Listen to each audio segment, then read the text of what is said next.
Nah, langsung saja di sini saya akan langsung membuat use case diagram yang dimana sini saya dari toko buku Mitra Jaya. Nah, di sini ada aktor yang dimana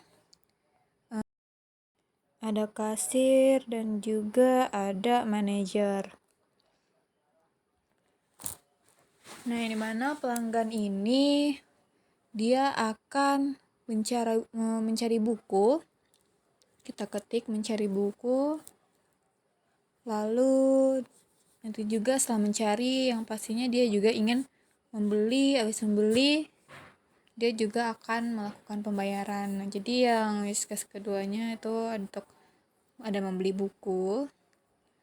Dan yang ketiga kita akan pelanggan akan melakukan pembayaran. Nah, selanjutnya untuk kasir ini dia akan melihat stok bukunya. Lalu dia memproses transaksi, lalu dia mencetak struk. Nah, untuk manajernya dia akan mengelola stok buku. Lalu manajer juga bisa melihat laporan penjualan hari ini dan sebelum-sebelumnya. Susun. Nah, jadi use case seperti itu. Kita warnain, kita khusus ya. Kalau untuk pelanggan kita khususin untuk warna hijau. Kita sambung-sambungin terlebih dahulu.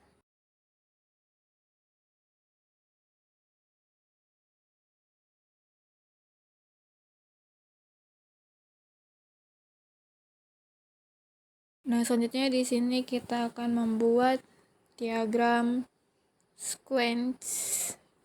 Di sini kita ambil aktor untuk pelanggannya, lalu kita bisa copy, kita paste untuk menjadi aktor yang kasirnya. Lalu untuk sistem di sini kita menggunakan objek yang dimana di sini adalah ada sistem dan juga ada database stock. Nah, di sini kita kasih nama dulu aktornya. Nah, ini untuk pelanggan ya.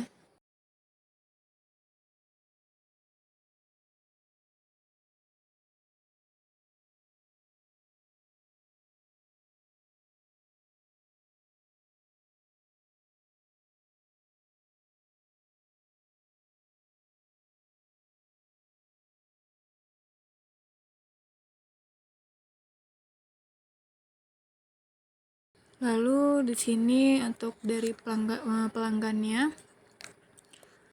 dia akan datang dan menanyakan buku ke kasir.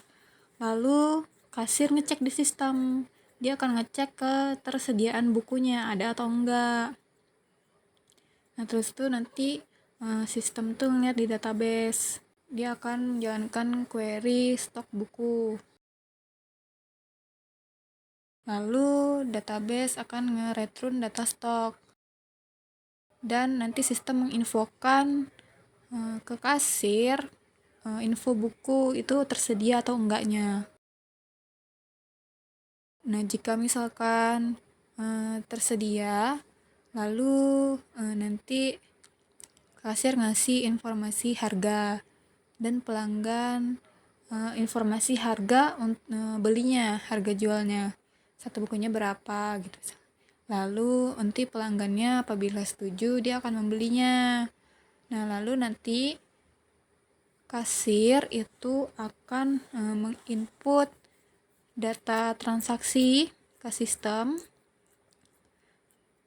dan sistem itu akan menyimpan transaksi dan dia akan otomatis mengupdate stoknya.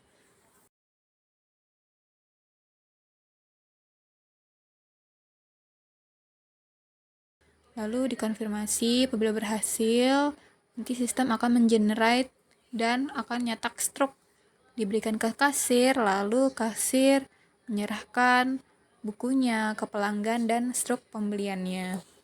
Jadi itu adalah sequence diagram untuk proses pembelian buku.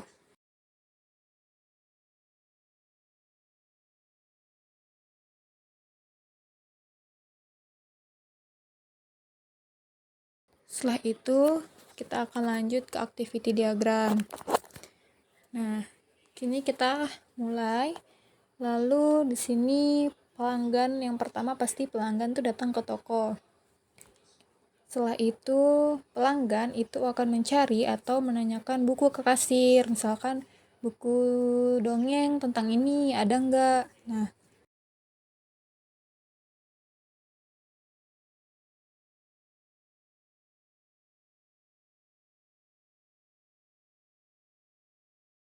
kalau misalkan bukunya tersedia, kasir akan mengambilkan bukunya dan dia akan nunjukin bukunya. Jika enggak tersedia, nanti si kasirnya ini bakalan infoin ke pelanggannya kalau misalkan stoknya habis dan stop di situ. Nah, lalu kalau misalkan tersedia tadi, setelah kasir ngambil dan tunjukin buku, kasir bakalan input data transaksi ke sistem. Lalu di situ nanti akan pelanggan tuh melakukan pembayaran.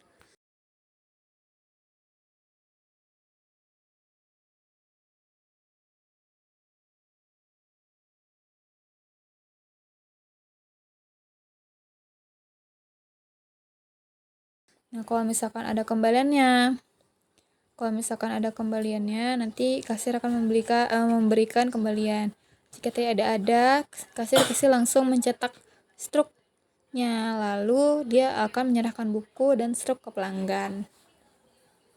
Jadi itulah activity diagramnya.